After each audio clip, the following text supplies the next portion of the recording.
अस्सलाम वालेकुम नाज़रीन, आप देख रहे हैं ग्लोबल पाकिस्तान। नाज़रीन 2000 केस पर बात करेंगे। मेरे साथ अहमद शेख जट साहब मौजूद हैं। 2000 की वालदैन से मुलाकात हुई है। मेहदी कादमी साहब अब मुल्ज़िमान की दरख्वास्त ज़मानतें खारिज करवाने के लिए अदालत में जा रहे हैं। इसके साथ साथ मुल्ज़िमान ने भी एक दरख्वास्त जो है वो दायर कर दी है कि हमें भी मुलाकात करवाई जाए।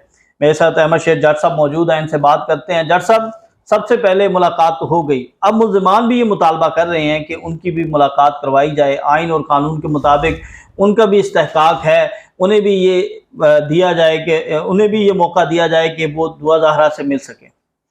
देखिए शाकिर भाई, पहली बात तो ये कि जो आयन और कानून के मुताबिक इस्तेहकाक की है ना, वालदैन हैं नेचुरल गार्डियन। वालदैन हैं जिन्होंने बच्ची को पैदा किया, पाला पोसा और यहाँ तक पहुँचाया। वालदैन का जो वालदैन के हकूक़ हैं, उनके साथ इस वक्त जो मुबैना तौर पर अगवाकार और इंसानी स्मगलिंग में मुलव्वस ये मुल्ज़मान का पूरा टब्बर है, इनकी और वालदैन की जो इनके जो हकूक़ हैं या इस्तेहकाक है वो बराबर नहीं हो सकता।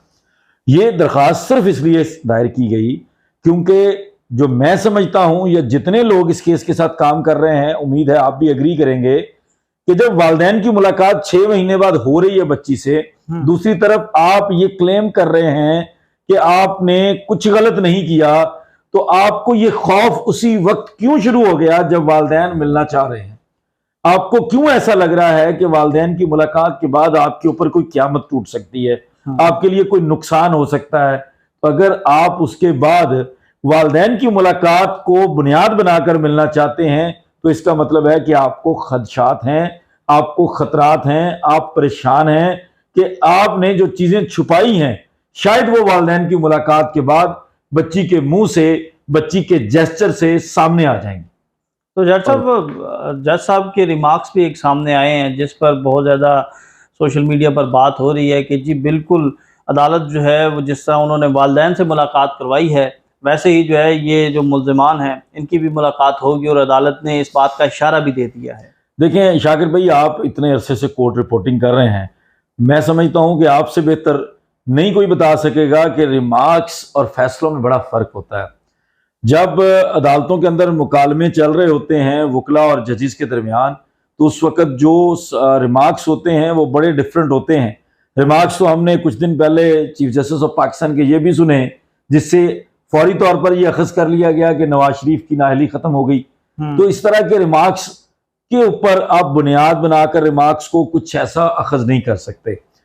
अगर मैं समझता हूं कि अगर उनके ऑनरेबल कोर्ट ये समझती कि फौरी तौर पर बगैर चीज़ों को वाजे किए, क्लियर किए, तो इसको मुलाकात का हक देना था, तो ये नोटिस 2 दिन के लिए भी हो सकते थे। लेकिन अदालत ने एक मुनासिब वक्त तक इस केस को एडजर्न किया, और वो जो मुनासिब वक्त है तकरीबन 2 हफ्तों का, उसके पीछे जो अदालत की जुडिशल विजडम है, जो उस ऑनरेबल कोर्ट की विजडम है, जो हमें समझ आती है एज ए लॉयर, वो ये है कि ऑनरेबल कोर्ट ने ना सिर्फ माँ बाप से मुलाकात का एक ऑर्डर किया था, बल्कि बच्ची के माहिर नफ्सियात से मुआयने का भी ऑर्डर किया था।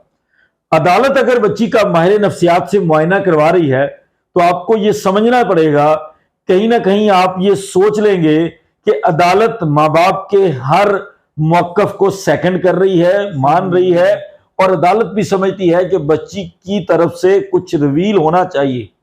अगर कुछ गलत हुआ है तो बच्ची जिस ट्रॉमे से गुजरी है, बच्ची ने जो जो पिछले 16 अप्रैल से लेके आज जिस दिन वो मुलाकात हो रही थी 13 अक्टूबर तक जो जो सफर किया है, उस टाइम के अंदर जो हुआ है वो माहिर नफ्सियात की रिपोर्ट के जरिए अदालत के सामने आना चाहिए, ताकि आगे एक लाया अमल बनाया जा सके कि इस कमसन मगविया का मुस्तकबल क्या होगा, इसको किस तरीके से लेके चलना है, इसके लिए कौन सा बेहतर फैसला होगा, कौन इसकी बेहतर वेलफेयर करेगा, माँ बाप अच्छे इसके वेल विशर हैं, या ये जो इस वक्त मुबैना तौर पर एक गैंग है, एक टब्बर है जो इन्वॉल्व है ना सिर्फ इंसानी स्मगलिंग में, बल्कि और भी तरह की दफात हैं जो उनके ऊपर लगी हैं, और ये पुलिस की तरफ से लगी हैं। ये मुद्दई मुकदमा ने लिख के नहीं दी, उसकी दरखास्त तो सिर्फ 4 लाइनों की थी कि मेरी बच्ची फलां टाइम इस तरह गई और गायब हो गई। ये सारी दफात और सारी प्रोग्रेस रिपोर्ट्स पुलिस की तफ्तीश की हैं, और मुकदमे की इब्तिदा में इसमें MI की भी रिपोर्ट्स थी, IB की भी रिपोर्ट्स थी। पूरे पाकिस्तान के लिए ये टॉप ट्रेंड था। तो इसलिए ये जो सारी चीजें हैं, इनमें पहले तो वालिदैन और ये मुल्जमान इक्वल नहीं है। ऑनरेबल कोर्ट के रिमार्क्स का ये कतन मतलब नहीं है कि इसको ये हक दिया जा रहा है। ये जो हमारे माहिर नफ्सियात की रिपोर्ट होगी उसके बाद ही अदालत किसी तरफ जाएगी, और अभी तो अगली तारीख पे मुद्दई मुकदमा को सुनेगी। ये तो ये भी चाहते हैं कि बच्ची का फिर एक बयान करवा दिया जाए, क्योंकि बुनियाद किसको बना रहे हैं अदालत के अंदर इस चीज का कह के कि जी माँ बाप 5 घंटा मिल चुके हैं, अगर माँ बाप 5 घंटे मिले हैं तो मुझे भी मिलने दिया जाए। भैया माँ बाप तो 6 महीने से मिले ही नहीं बच्ची को, आपके पास तो बच्ची इतने ज्यादा अरसे तक रही है। बिल्कुल, बच्ची को 23 जुलाई को जब लाहौर से कराची शिफ्ट किया गया था, उससे पहले ना सिर्फ बच्ची इनके पास थी, इनके तर्जुमानों के पास भी थी। कभी उसको किसी होटल में डमी बना के बिठा दिया जाता था, कभी मेकअप करके कहीं पे उससे रेटिंग लेने के लिए बिठाया जाता था, कभी किस तरह के लोगों को वो बच्ची मिली है, कैसे कैसे खुद साख्ता कोई वकील बन के जाके मिल रहा है, पता नहीं किस किस तरह के लोग जाके बच्ची को दारुलमान मिलते हैं, किस किस तरह की बच्ची से स्टेटमेंट्स करवाई जाती हैं, बच्ची को दाता दरबार का एड्रेस दे दिया जाता है, बच्ची के मुंह से यह कहलवा दिया जाता है कि मेरे सर पे छत नहीं है। तो ये सारी एपिसोड्स तो आपके पास रहते हुए हुई हैं। माँ बाप तो 6 महीने से उस बच्ची को अपने गले से नहीं लगा सके, तो माँ बाप को मुलाकात का मौका इसलिए मिला है। अब अगर आप, और मैं आपको एक मजे की बात बताऊं, जिस दिन ये फैसला किया जा रहा था उस दिन अदालत के अंदर एक जो दिलचस्प किस्म के रिमार्क्स हैं या बात हुई थी, ये जो मुल्जमान के वकील साहब हैं वो ये कहते हैं कि जनाब आप माँ बाप को मुलाकात का मौका दे रहे हैं, वो तो बच्ची को मना लेंगे, इन्फ्लुएंस कर लेंगे, वो तो बच्ची को अपनी तरफ कर लेंगे। तो ऑनरेबल कोर्ट ने कहा था कि तुम लोग इंटरनेट के जरिए बच्चियों को बहलाओ फुसलाओ और उनके घरों से वरगला के ले जाओ, माँ बाप जो हकीकी गार्डियन है अगर वो उस बच्ची को मना लेंगे तो इसमें गलत क्या है? अगर तुम लोग गलत नहीं हो तो फिर बच्ची को वो मना रहे हैं तो तुम लोगों को तो प्रॉब्लम ही नहीं होनी चाहिए। और तुम कौन होते हो एतराज करने वाले? नेचुरल गार्डियन अगर अपनी बच्ची से नहीं मिल सकता तो फिर इस मुआशरे का, इस कानून का, इन अदालतों का मकसद क्या है?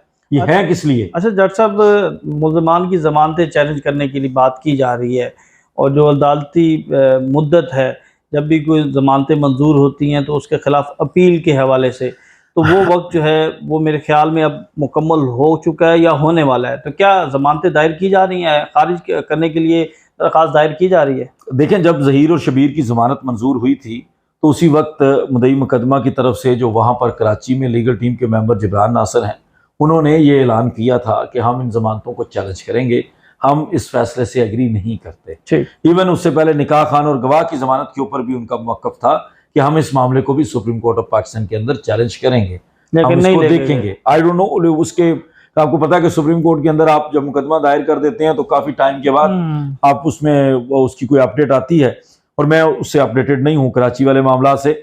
लेकिन जो इन मुल्जमान का, चूंकि ये मरकजी किरदार है, क्योंकि इनसे मुतल्लक शवाहिद बड़े मजबूत हैं, ठोस किस्म के शवाहिद पड़े हैं, फाइल के अंदर हर चीज मौजूद है, पुलिस का मौक़िफ़ है, ये तमाम चीजों की बुनियाद पर जो मुझे लग रहा है कि अगले हफ्ते के अंदर इन दोनों मुल्जमान की जमानत को चैलेंज कर दिया जाएगा।